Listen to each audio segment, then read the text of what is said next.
అపవాది ప్రార్థనను ఎందుకు ఆటంకపరుస్తాడు? అపవాది నిన్ను ప్రార్థన చేయకుండా ఎందుకు ప్రార్థన మీద రకరకాలుగా దాడికి ప్రయత్నిస్తాడు తెలుసా?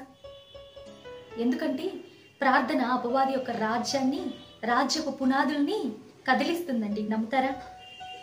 మనం క్రీస్తు యొక్క సైనికులు. మన యొక్క పోరాటం ఎవరితో? దురాత్మ సమూహములతో కదా, అంధకార సమూహములతో కదా. ఎరికో గోడలు ఏ విధంగా పడద్రోయబడ్డాయో మనం చదువుతున్నాం కదా.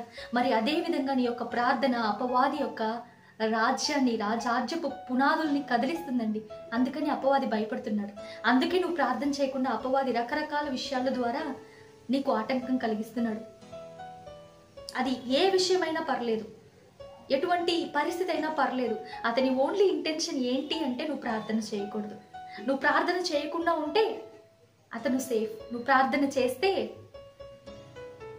నీ పరిస్థితి మార్చబడుతుంది, నీ స్థితి మార్చబడుతుంది, దేవుని రాజ్యం కట్టబడుతుంది, అపవాది యొక్క రాజ్యం కూల్చబడుతుంది. అందుకే అపవాది అంతగా ట్రై చేస్తూ ఉంటాడండి మిమ్మల్ని ప్రార్థన చేయకుండా ఆపేందుకు. అంతెందుకు, దానియేలు సమయంలో, దానియేలు గ్రంథంలో మనం చూసినట్లయితే ఒక చట్టమే వచ్చిందంట, ప్రార్థన చేయకూడదు కొన్ని దినాలు అని చెప్పి. ఎవరున్నారు ఆ చట్టం వెనకాల? అధికారులా?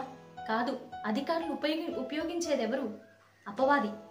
ఏ విధంగా అయినా నువ్వు ప్రార్థన చేయకుండా ఆపాలి అని అపవాది చూస్తున్నాడు. ఆదాము హవ్వలతో మొదలైందండి ఇది. ఎప్పుడైతే దేవుడు చెప్పిన దాన్ని వాళ్ళు వినలేదో, పాపము చేశారు, వెంటనే వాళ్ళు ఏం చేశారు? దేవునితో సమయాన్ని గడపకుండా దేవుని దగ్గర నుంచి దాక్కున్నారు. దేవుని దగ్గర నుంచి దాక్కోవడమే ఒక రకంగా ప్రార్థన లేమి. ప్రార్థన చేయడం లేదా అంటే దేవుని దగ్గర నుంచి నువ్వు దాక్కుంటున్నావని. అదే అపవాదికి కావాలి. అందుకే అపవాది రకరకాలుగా, అది గిల్ట్ ద్వారా అయితే ఏమి, షేమ్ ద్వారా అయితే ఏమి, సిన్ ద్వారా అయితే ఏమి, నీ పాపాన్ని బట్టి, లేకపోతే రకరకాలుగా నువ్వు ప్రార్థన చేయకుండా ఆపుతూ ఉంటాడు.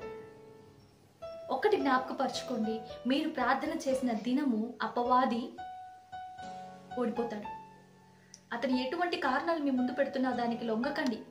మీరు దేవుని యొక్క కుమారులు, కుమార్తెలై ఉన్నారు.